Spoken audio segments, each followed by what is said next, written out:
দলের ভারপ্রাপ্ত চেয়ারম্যান সাহেবের পরামর্শ ক্রমে আমরা সারা দেশে এই ৬৪টা ডিস্ট্রিক্টে শ্রমিক দলকে আরো গতিশীল করার জন্য, শ্রমিক দলের কর্মকাণ্ড বৃদ্ধি করার জন্য আমরা এই ৬৪ ডিস্ট্রিক্টে বিভিন্ন কমিটি করে আমরা প্রত্যেক জায়গায় এই আজকে আপনাদের সিলেটের মতো প্রত্যেক আমরা মিটিং করতেছি।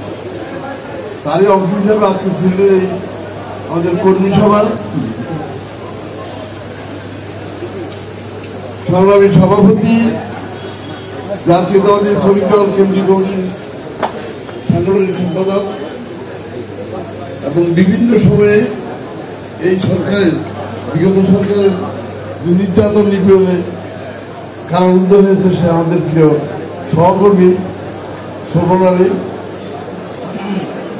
উপস্থিত আছেন, আমাদের অত্যন্ত পরিচিত এবং আমাদের বিভিন্ন সময় যাকে আমরা বিভিন্ন কাজে পেয়েছি। বিশেষ করে আমি নিজে টেক্সটাইল শ্রমিক, আপনাদের এখানেও সিভিল টেক্সটাইল আছে, এরকম আরেকটা টেক্সটাইল মিলে আমি চাই চট্টগ্রামে। এই টেক্সটাইলগুলো একটা সময়ে যখন স্বাধীনতা অনুসারে অর্থমন্ত্রী, তখন এই টেক্সটাইলের বেতন হইত না। আর এই বেতন না হইলে পরে আমরা এই আমাদের কাইন্ডের কাছে যাইতাম, গেলে পরে উনি আমাদের অর্থমন্ত্রী মহোদয়কে দিয়ে আমাদের বেতনের ব্যবস্থা করে দিতেন। এই কাইন্ডে দীর্ঘদিনে পরিচিত এবং আমাদের কিছু কাইন্ডে আছেন এই সিলেট জেলা বিএনপির সংগ্রামী সাধারণ সম্পাদক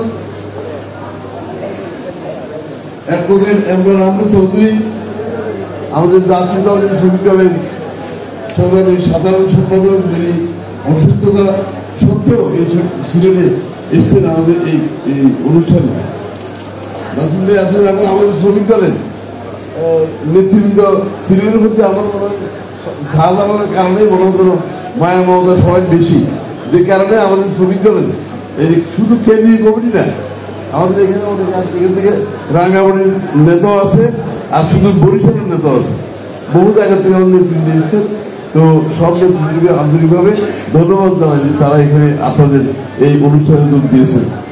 বন্ধুরা আমার, আমরা আজকে একটা লম্বা সময় আমাদেরকে ফাইট করতে হয়েছে। লম্বা সময় আমরা বিভিন্নভাবে আন্দোলন সংগ্রাম করে যে হাসিনাকে আমরা চেষ্টা করেছিলাম প্রত্যেক করে সুষ্ঠু একটা নির্বাচনী পরিবেশ দেওয়ার জন্য, কিন্তু তিনি সে কথা মানে নাই। কিন্তু আমাদের আন্দোলনের কারণে, শ্রমিক কর্মচারী বা দেশের আপামর জনসাধারণ আন্দোলনের কারণে উনি যে পদত্যাগ করে নাই, কিন্তু তাকে দেশ ত্যাগ করে আসে দেশের বাইরে অবস্থান করতে হচ্ছে। বন্ধুরা আমার, এখন এই বাংলাদেশে ভোট একটা উৎসবের মতো। এই ভোট উৎসবটা শেখ হাসিনা এদেশের মানুষ থেকে কেউ নিয়ে গেছে।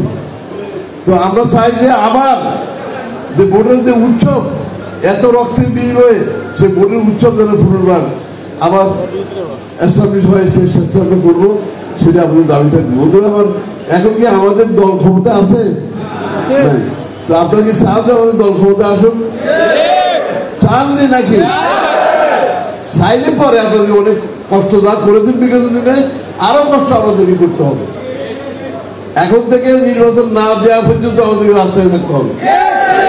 বন্ধুরা একটা জিনিস মনে রাখবেন, যত ভালো মানুষই হোক, যে যায় লঙ্কা সে খারাপ হোক, দেশের ক্ষমতা আর এই যে মাইক আছে না, মাইক এটার ভিত্তি মারাত্মক। যাকে মাইক দিবেন সে কথা বলতে না পারলেও লম্বা সময় মাইক নিয়ে কথা বলতেই থাকবে।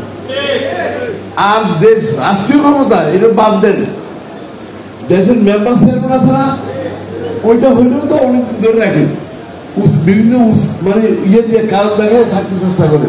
আর রাষ্ট্রীয় ক্ষমতার তো কোনো কথাই হয় না। সেই রাষ্ট্রীয় ক্ষমতা ইচ্ছা করে কেউ ছাড়ে না, যদি একবার সুযোগ পায় এটা বসেই থাকতে চেষ্টা করে। তো আমাদের আজকে কথা হলো, আমরা অনেক দিন থেকে যুদ্ধ করেছি, অনেক কষ্ট, আমাদের অনেক ভাই বোনেরা অনেকে মৃত্যুবরণ করেছে।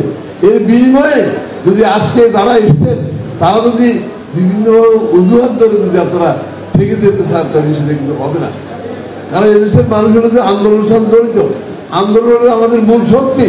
সে কারণে যদি কেউ থাকতে চায় তাকে আমরা থাকতে দেব না।